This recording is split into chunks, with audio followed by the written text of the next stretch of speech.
کوئی کائنات میں انسان ایسا نہیں ہے، وہ کتنا ہی صاف ستھرا کیوں نہ ہو، کہ اس کو پسینہ جو آتا ہو وہ خوشبودار ہوتا ہو۔ یہ آقا پاک صلی اللہ علیہ وآلہ وسلم کی شخصیت پاک ہے کہ جو پسینہ سرکار کو آیا وہ خوشبودار تھا، اور یہ حدیث پاک میں ان باتوں کا باقاعدہ ذکر موجود ہے۔ یعنی یہ بالکل سنی سنائی باتیں یا جذباتی بات نہیں ہے، بلکہ اس پر حدیث مبارکہ میں بڑے بڑے باب باندھے گئے ہیں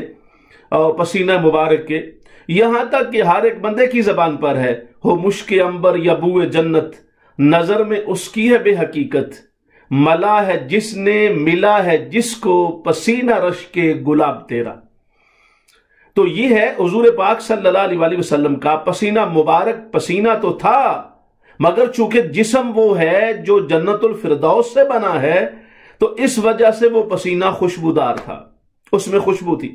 حضرت ام سلیم فرماتی ہیں کہ میرے گھر میں سرکار تشریف فرما تھے، دوپہر کے وقت چمڑے کے چارپائی پر تشریف فرما تھے، تو آپ نے اس پہ گرمی تھی اور گرمی کی وجہ سے پسینہ مبارک تھا، اور میں نے وہ پسینہ لے لیا اور اس پسینے کو ایک خاص خوشبو میں شامل کر دیا جو عام طور پہ میں استعمال کرتی تھی۔ تو فرماتے ہیں جب میں وہ خوشبو لگاتی تھی تو لوگ سارے مجھ سے پوچھتے تھے یہ کس ملک کی خوشبو ہے؟ عربوں کی ہاں خوشبو آج بھی بڑی مشہور ہے، اور یہ شروع سے ہی اہل عرب خوشبو کے بڑے دلدادہ بھی ہیں اور اس کے بڑے ذوق والے بھی ہیں۔ تو آپ فرماتی کہ لوگ مجھ سے پوچھتے یہ کس ملک سے خوشبو آئی ہے، تو میں ان کو کہتی یہ ملک سے نہیں آئی ہے، یہ مالک الملک کی بھیجی ہوئی خوشبو ہے۔ یعنی اللہ تبارک و تعالیٰ نے اپنے محبوب کے وجود اقدس کو جو پسینہ دیا ہے اور جو پسینہ آتا ہے، اس وجود مسعود کی برکت سے وہ پسینہ خوشبودار ہے۔ یعنی اس جسم پاک کے اندر پسینہ آئے بھی تو اس سے خوشبو پھیلتی ہے۔ پھر حدیث پاک میں یہ بات بھی موجود ہے کہ صحابہ کرام فرماتے ہیں کہ جب حضور صلی اللہ علیہ وآلہ وسلم کو ہم نے تلاش کرنا ہوتا، آپ کی خدمت میں حاضر ہونا ہوتا اور آپ اپنے کاشانہ اقدس و پاک پر موجود نہیں ہوتے، تو ہم چلتے تھے اور راستے سے ہمیں پتہ چل جاتا تھا کہ اس طرف حضور گئے ہیں، کیونکہ حضور صلی اللہ علیہ وآلہ وسلم کی جو خوشبو مبارک تھی جسم اقدس کی، اس سے پتہ چلتا تھا کہ سرکار پاک ادھر جا رہے ہیں، اور وہ خوشبو لگائے بغیر تھی۔ حضور پاک کے جسم اقدس کی طبعی خوشبو ایسی تھی، اور وہی خوشبو جب پسینہ آتا تو اور زیادہ وہ خوشبو مبارک پھیل جاتی اور اس کے اندر اضافہ ہو جاتا۔ حضرت انس بن مالک فرماتے ہیں جو حضور پاک صلی اللہ علیہ وآلہ وسلم کی خدمت میں موجود رہے، آپ فرماتے ہیں کہ میں نے نبی پاک صلی اللہ علیہ وآلہ وسلم کی 10 سال خدمت کی ہے، اور فرماتے ہیں ما شممت اطیب ما شممت اطیب من عرق النبی صلی اللہ علیہ وآلہ وسلم۔ فرماتے ہیں میں نے حضور پاک کے پسینہ مقدس سے بڑھ کر، اطیب یہ اس میں تفضیل کا صیغہ ہے کہ میں نے اس سے بڑھ کر کوئی خوشبو نہیں دیکھی۔ حضور پاک کا عرق مبارک پسینہ پاک اور پسینہ معمبر و معطر اتنا عطر والا اور اتنی خوشبو رکھنے والا تھا کہ میں نے اس جیسا خوشبو دنیا جہان میں کہیں نہیں دیکھی ہے، اور اس حدیث پاک کو بیان کیا گیا۔ تو اس لیے حضور پاک صلی اللہ علیہ وآلہ وسلم کا جو پہلی سمجھنے والی ہے وہ یہ کہ آپ کا وجود مسعود کا خمیر، آپ کے وجود مسعود کا جوہر، اور آپ کے آقا پاک صلی اللہ علیہ وسلم کے بدن مبارک کا سبت اصلی وہ اس زمین والا نہیں ہے، وہ جنت الفردوس کی زمین والا ہے۔ زمین والا میں سمجھانے کے لیے کہہ رہا ہوں۔ دوسری بات یہ ہے، اس بات کو سمجھنا اس طرح بھی آسان ہو سکتا ہے کہ آپ دیکھیں پانی جو ہوتا ہے وہ پانی زمین سے نکلتا ہے، اور پانی جب زمین سے نکلتا ہے تو ایسی جگہ جہاں گندگی زیادہ ہونی چاہیے وہاں جو پانی نکلے گا وہ آلودہ پانی ہوگا، جراثیم والا پانی ہوگا، اس کے اندر جراثیم زیادہ ہوں گے۔ جب تھوڑا اور نیچے سے پانی نکالیں گے تو وہ پانی ہوگا تو ٹھیک، جراثیم یعنی زیادہ آلودگی والا نہیں ہوگا، اس کو خوردبین کے ذریعے سے دیکھا جا سکتا ہے، اور آج کل تو سائنٹیفکلی یہ اسٹیبلش حقیقت ہو گئی ہے۔ تو اس پانی کے اندر بھی وہ پانی جراثیم زدہ تو نہیں ہوگا، مگر وہ کھاری پانی ہوگا، نمک والا نمکین پانی ہوگا۔ اس کو نمکین اس لیے نہیں کہتے کہ نمکین تو پھر بھی ٹیسٹ فل ہوتا ہے، اور نمکین کسی چیز کا ہونا وہ یعنی تکلیف دہ نہیں ہوتا، لیکن کھارا پانی جو پانی کے ساتھ نمکین بولتے ہیں تو وہ ایسا پانی ہے جو دوسرے معنوں میں کڑوا پانی آپ کہتے ہیں۔ پھر جب نیچے 500 فٹ کے نیچے سے جو پانی نکلتا ہے وہ میٹھا پانی ہوتا ہے. تو زمین ایک ہی ہے. جو اوپر والے ماحول سے پانی نکلا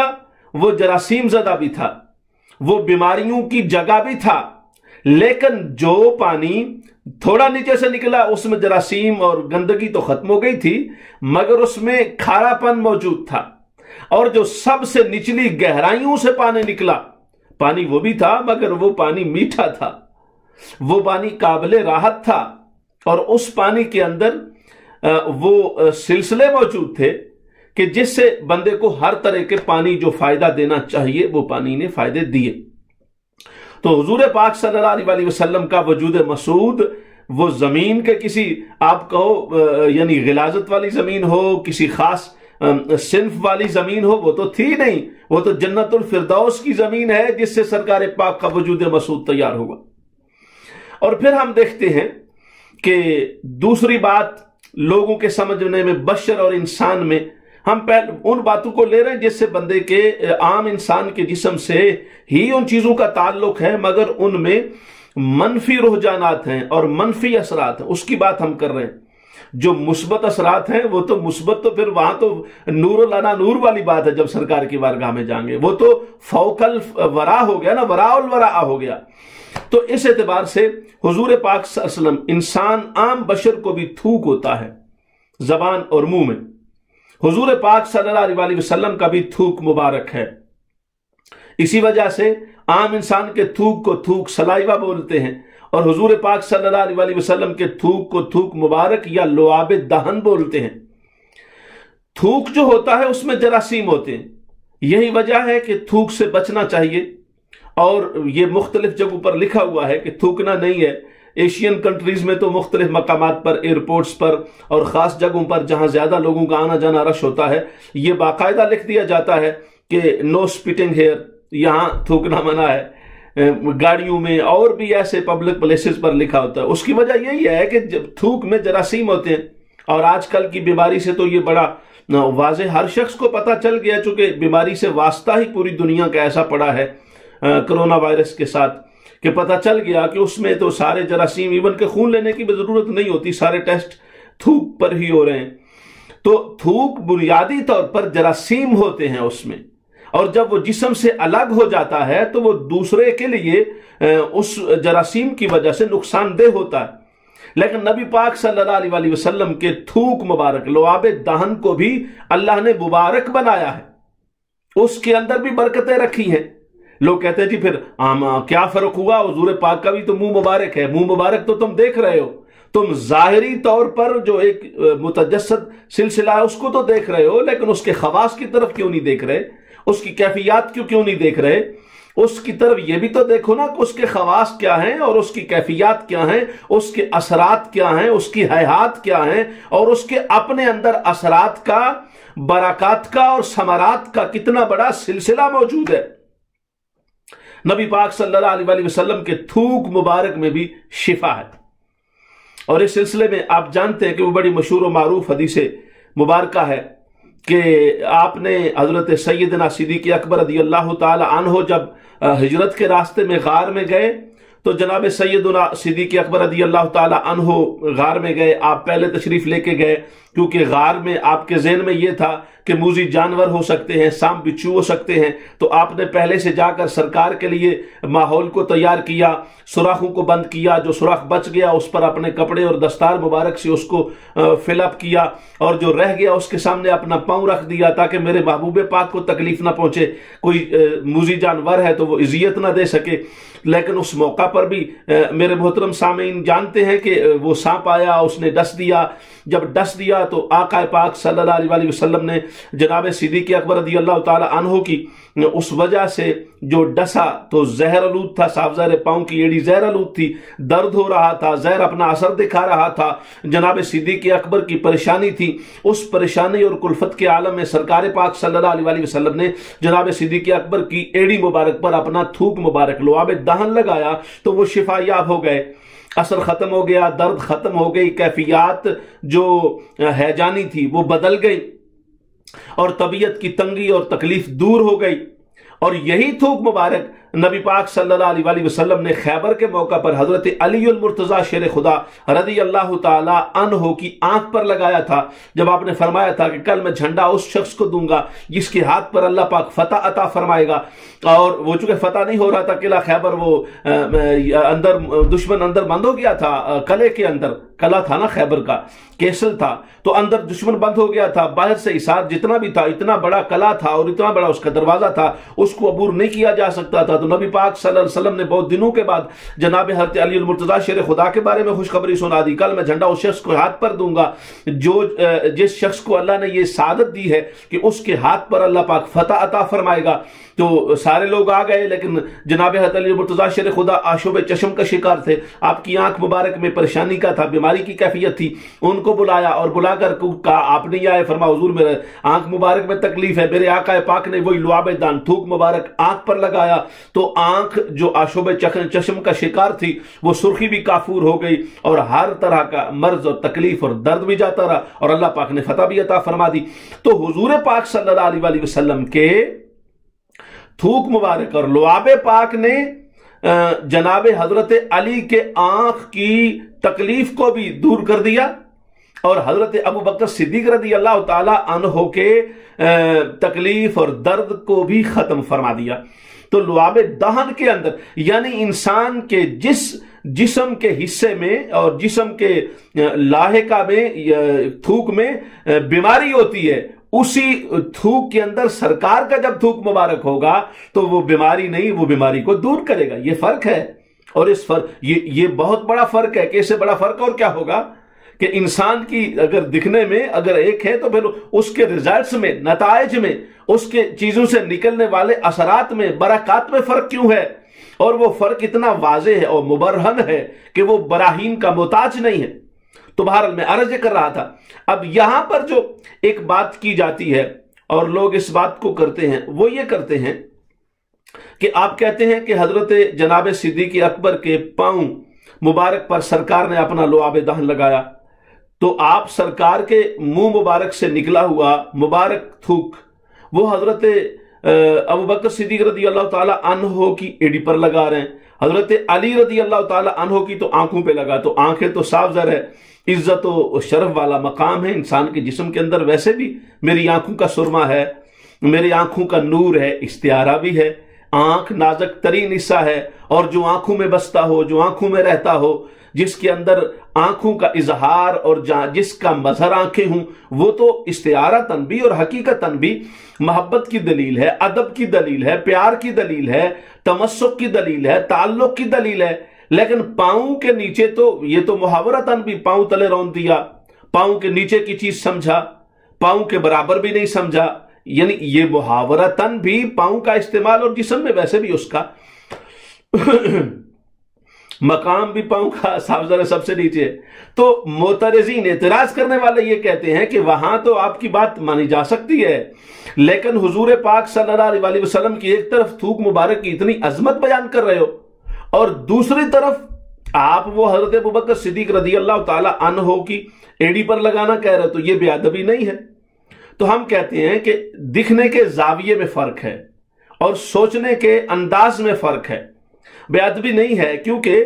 جب ہم فضیلت کے طور پہ دیکھتے ہیں، برکت کے طور پہ دیکھتے ہیں، تو سرکار برکت والے ہیں، سرکار فضیلت والے ہیں، سرکار عظمت والے ہیں، مگر جب رشتے کے طور پر دیکھتے ہیں،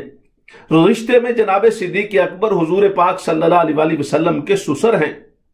اور سسر کا درجہ والد کے برابر ہوتا ہے۔ اس پہ سرکار پاک صلی اللہ علیہ وسلم کی احادیث کا بہت بڑا ذخیرہ موجود ہے اور گواہ ہے۔ تو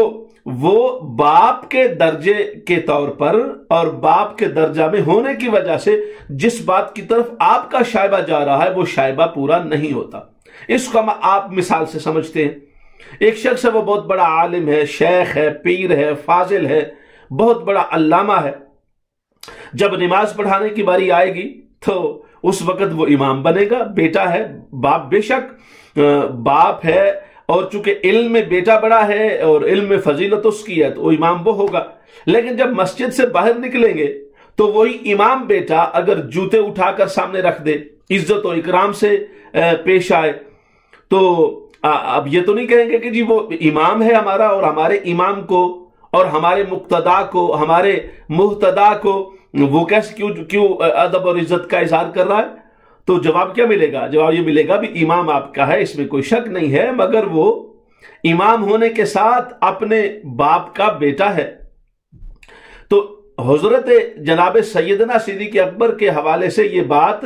گستاخانہ اس لیے نہیں ہے کہ جو رشتہ ایک تعلق ہے اس تعلق میں فرق ہے۔ وہ تعلق داری میں جناب سیدنا صدیق اکبر باپ کے درجہ میں ہیں کیونکہ وہ سسر ہیں اور سرکار ان کے داماد ہیں۔ اسی طریقہ سے ایک اور بات کی جاتی ہے اور اس پر بھی یہ کنفیوژن ہوتی ہے کہ نبی پاک صلی اللہ علیہ وسلم معراج کی رات سرکار پاک صلی اللہ علیہ وسلم کے وجود مسعود سے قلب انور کو نکالا گیا۔ اب یہ جو نکالا جاتا ہے لوگ یہ سمجھتے ہیں کہ شاید جبرائیل علیہ السلام نے کچھ چھریوں سے، کانٹوں سے آپریشن کیا، معاذ اللہ جسم پاک کو کاٹا اور اس سے خون بہا، تکلیفیں ہوئیں۔ یہ بات نہیں ہے۔ جبرائیل امین نے اپنے نور کی انگلی سے ایسے کیا اور وہ خدمت کا فریضہ سر انجام دیا۔ اس میں یہ بھی بات ذہن میں رہنی چاہیے، رب ذوالجلال کی بارگاہ سے وہ خدمت کے فرائض تھے جبرائیل علیہ السلام جو پورے کر رہے تھے، اسی وجہ سے تو ہر بات کا سوال جبرائیل علیہ السلام دے رہے تھے، سرکار پوچھ رہے تھے، جبرائیل علیہ السلام ہر بات کی وضاحت کر رہے تھے۔ جس انداز میں کسی کی ڈیوٹی ہوتی ہے کہ جس کے لیے اس کی ڈیوٹی لگائی گئی اس کی ہر بات کا جواب دے اور اس کے لیے خدمت کو بجا لائے۔ تو بہرحال حضور پاک صلی اللہ علیہ وسلم کے قلب انور کو نکالا گیا جسم اقدس سے۔ اب یہ بھی بات لوگ اس کو عجیب طریقے سے دیکھتے ہیں، مگر ہم اس طریقے سے دیکھتے ہیں وہ قلب اطہر کیسا قلب اطہر ہے؟ جسم سے الگ بھی ہے، نہ جسم کا رشتہ تو ٹوٹا ہے، نہ دل کا رشتہ ٹوٹا ہے، نہ تعلق میں فرق آیا ہے، نہ ظاہری جسمانی زندگی میں کوئی فرق آیا ہے، نہ اس میں تعطل واقع ہوا ہے، نہ کوئی لائف سپورٹس مشین کا سہارا لینا پڑا ہے اور نہ لیا گیا ہے۔ جسم اقدس الگ، قلب انور الگ، قلب اطہر ایک جگہ پہ پڑا ہے اور اس کو نور کے تشت میں رکھ کے آب زمزم سے دھویا جا رہا ہے، لیکن اس کے باوجود سرکار پاک مسکرا رہے ہیں۔ گفتگو کا سلسلہ جاری ہے، باتوں کا سلسلہ جاری ہے، حیات طیبہ کے ظاہری باطنی جملہ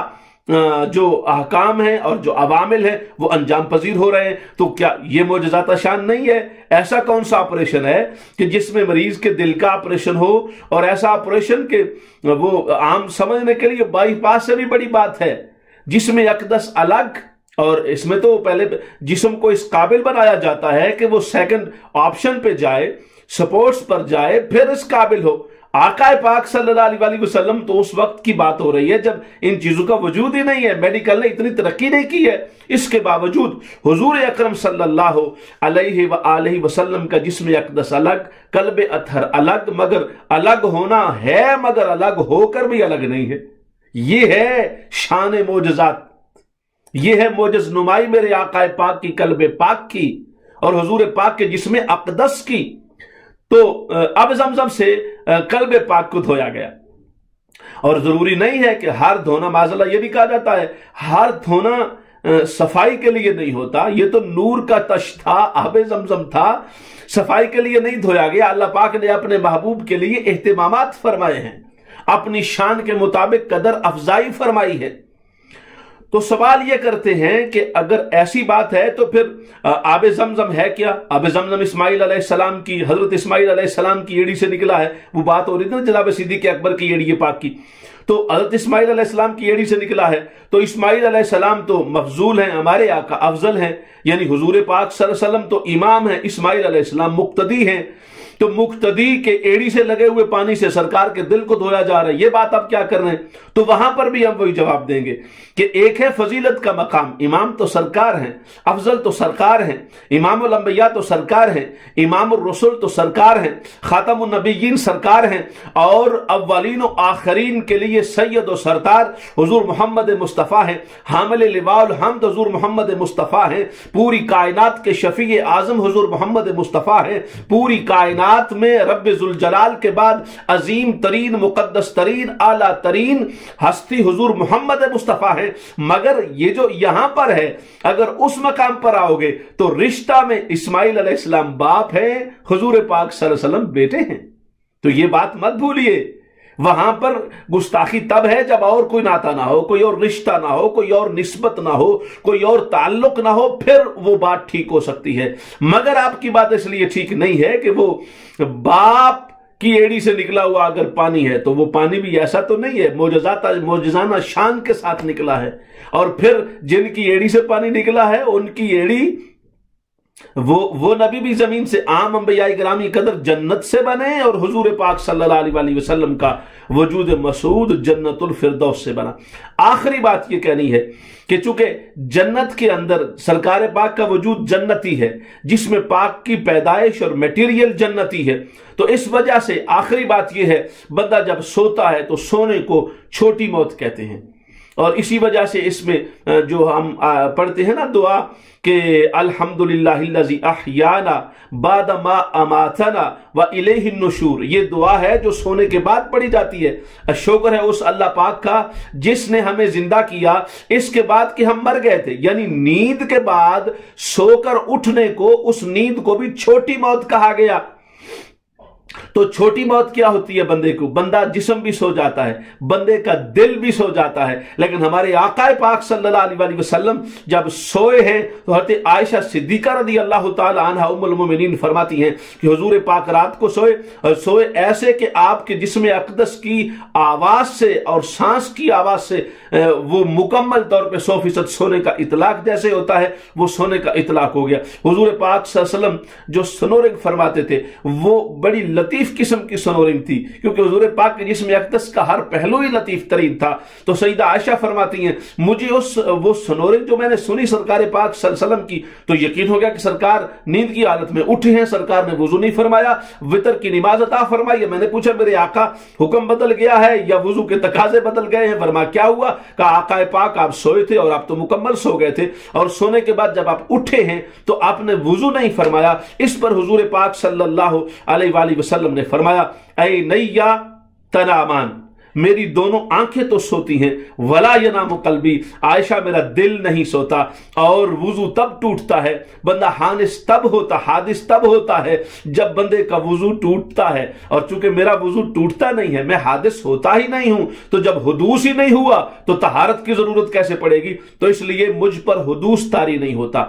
آج ہمارا وقت ختم ہو گیا ہے۔ جس ہستی کی تھوک میں مبارک اور برکت ہے، جس ہستی پاک کے پسینہ پاک میں خوشبو ہے، جس ہستی پاک کا سونا پوری انسانیت سے الگ ہے، تو ماننا پڑے گا کہ جیسے میری سرکار ہیں ایسا نہیں کوئی، اور حضور پاک صلی اللہ علیہ وسلم کو اللہ تبارک و تعالیٰ نے بے مثل بنایا ہے، بے مثال بنایا ہے، بے بدل بنایا ہے، منفرد، ممتاز، یکتا، اور ہر کیفیات میں اعلیٰ و عرفہ، افضل و برتر فرمایا ہے۔ اور مختصر بات تو یہ ہے، بعد از خدا بزرگ توئی، قصہ مختصر، حضور پاک کا مقام یہ ہے کہ اللہ کے بعد سب سے عظیم ترین ہستی کا نام جناب محمد رسول اللہ صلی اللہ علیہ وسلم ہے۔ آج کے پروگرام کا وقت ختم ہوا، میری طرف سے اللہ حافظ، وما علیہ الا البلاغ۔